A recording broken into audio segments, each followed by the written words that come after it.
Hello welcome back to mini vlogs devotional. ఈరోజైతే మనం కళ్యాణ తిరుపతికి అయితే వచ్చేసాము. ఇది మనకి చింతల్లో ఉంటుంది, పద్మనగర్ ఫేజ్ 2లో. సో ఇక్కడ వచ్చేసి మనకి టెంపుల్ వచ్చేసి G+3 అయితే ఉంటుంది.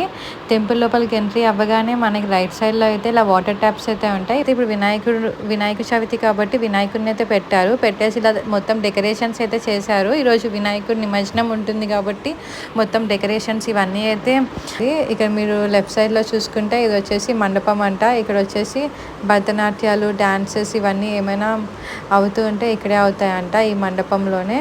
చూడండి, గోవిందనామాలు అని చెప్పి బోర్డు కూడా పెట్టారు. ఇక్కడ వచ్చేసి ఈ టెంపుల్ వచ్చేసి చిన్నగా ఉంది. టెంపుల్ వచ్చేసి గరుడాద్రి. సో ఫస్ట్ గరుడాద్రిని దర్శనం చేసుకొని తర్వాత మనం వెంకటేశ్వర స్వామిని దర్శనం చేసుకోవచ్చు. పంతులు గారు అయితే అందరి గోత్రాలు అయితే తెలుసుకొని పూజ చేయడానికి అయితే స్టార్ట్ చేస్తున్నారు.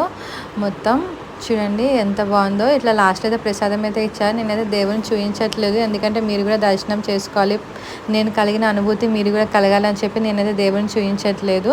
ఇంకా తిరిగి వెళ్ళేటప్పుడు వినాయకుడిని దర్శించుకుందామని చెప్పేసి ఇలా వినాయకుడి దగ్గరికి అయితే వచ్చేసాము. చూడండి ఎంత బాగున్నారో వినాయకుడు. అసలు నా కోరికలన్నీ చెప్పుకొని నేనైతే వినాయకుడిని దర్శనం అయితే చేసుకున్నాను. నాకైతే చాలా బాగా అనిపించింది అసలు. చూడండి ఎంత బాగున్నారో అసలు. మొత్తం డెకరేషన్ కూడా చాలా బాగా చేశారు అసలు. అండ్ అలానే ఇక్కడ రైట్ సైడ్లో వచ్చేసి మనకి చిన్న చిన్న వినాయకులు అయితే ఉన్నారు.